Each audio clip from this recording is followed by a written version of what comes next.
He walks in a crowd of cheerfulness, embracing himself as he gradually unfolds his mind and listens.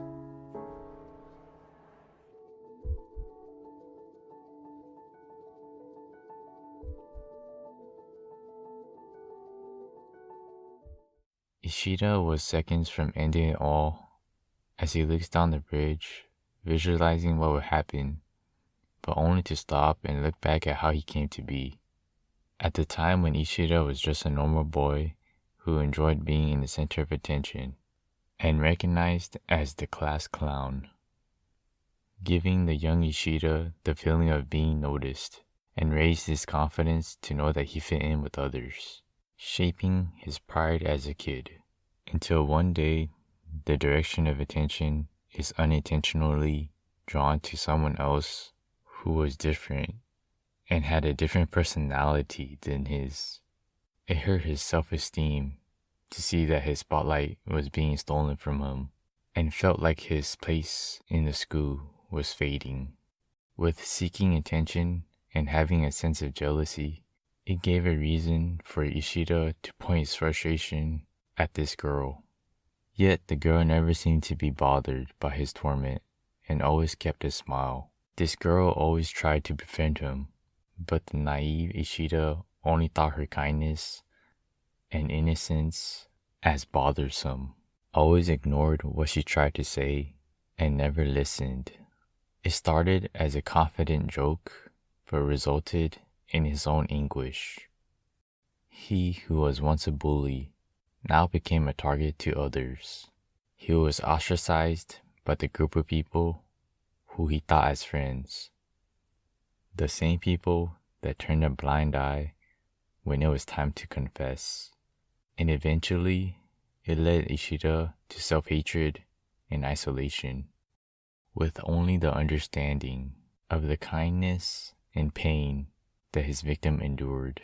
His guilt and self-hatred grew, but it was too late to ask for forgiveness. It was too late to make it up to her.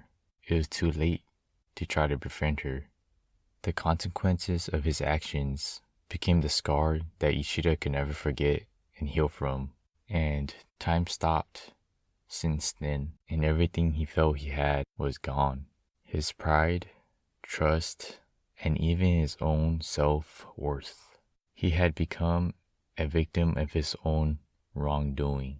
But along the way, as anxiety and regret built up on him as he grew older, his view of trying to better himself became visible and maybe even achievable.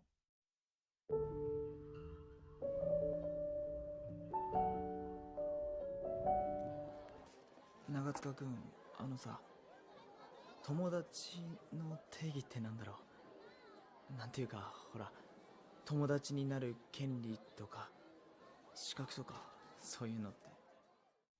The meaning of friendship was sort of unclear for Ishida, or perhaps it was just buried deep down in his heart after getting antagonized by his prior group of friends.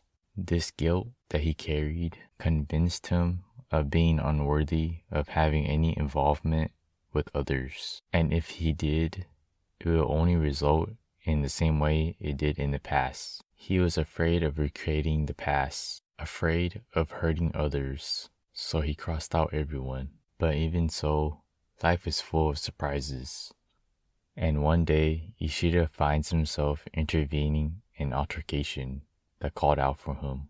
Even though he was quite hesitant and tried to avoid the situation, he took the steps, and it proved his attempt of wanting to change for the better.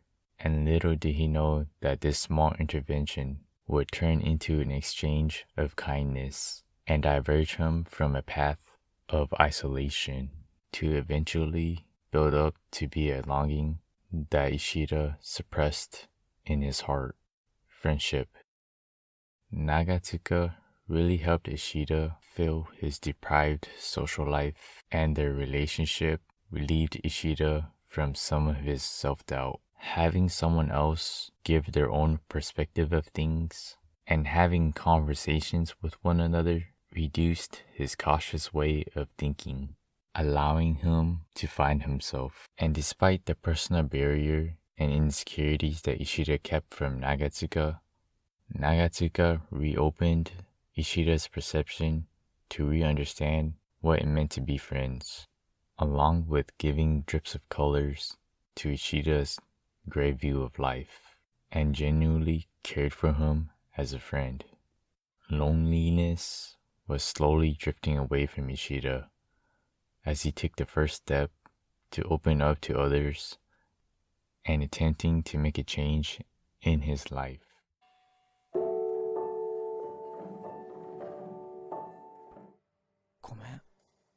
ごめんな西宮。まだ怒ってる？あ、しまったな。西宮に俺のことどう思ってるのか聞いとけばよかった。 Except those words couldn't come out. Ishida couldn't ask for Nishimiya's forgiveness, even after all the time that has passed. He wasn't prepared to let go of what he did. The fear of rejection still had a place in him. Ishida was still drowning in self-hatred.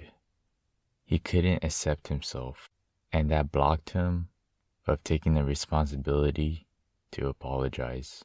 Ishida himself needed to recognize his own identity and forgive his younger self, but he chose to close his eyes and believed that Nishimiya could pull him out of this pool of self-loathing. But how can someone redeem themselves when they haven't even approved their own existence in someone else's life? How can someone change for the better when they haven't even accepted themselves?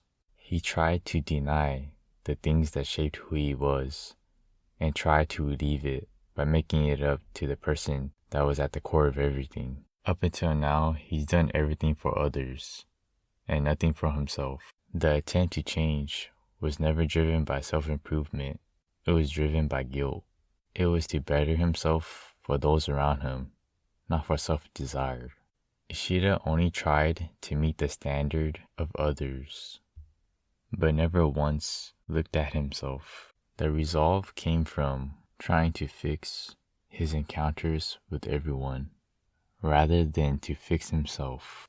He was blinded by his own desire for redemption and needed a reason to live, a purpose to be needed. There had to be something strong enough to make him realize that redemption wasn't the only thing in life, that he could find a meaning for himself without being chained to the past. And finding that will allow him to fulfill his atonement and let go of the remorse that shaped who he became.